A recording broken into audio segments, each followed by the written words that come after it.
Good morning mga koys. Isa ka rin ba na nag-aabang yung Grab Ascenso? Yung migration na sinasabi na ang paglipat from Move It Rider App to Grab Driver App. Ito ang naging karanasan ko at gusto ko lang ma-share sa inyo. Una, ako po ay nakatanggap ng text message from Move It na magkakaroon po ako ng schedule sa aking migration. Nandun na yung date at saka oras kung kailan. So ano mga dapat kong ginawa o dapat kong gawin? Nag-download po ako ng Grab Driver apps sa Google Play Store at Apple Store, yung kulay green. Nag-download lang po ako, take note, nag-download lang po ako.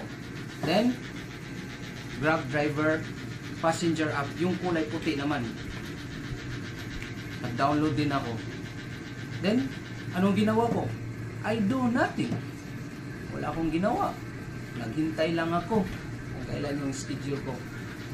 Pagdating ng schedule ko, nag-text ulit si Move It sa akin at nagsasabi, "Hello katropa, Ronald. Ngayon na ang araw na ito, magsisimula na ang migration mo. Yung date at saka oras." So, anong ginawa ko? Wala rin. Naghintay rin ako. Hanggang naghintay ako ng mga ilang, sabihin natin pag kinabukasan, nag-text na ulit si Tuan. Anong sabi? Congrats! So ibig sabihin, pwede ka nang bumiyahe. Congrats, katropa. Then, isang step na lang, may nakalagay doon na instruction rate. Clinic ko yon. Tapos, sinundan ko lang yung mga instruction na nandoon. Hanggang na nakita ko na okay na yung Grab Driver's app ko. At pati na rin yung cash wallet ko. Nandoon na yung cash wallet at saka Grab Pay wallet.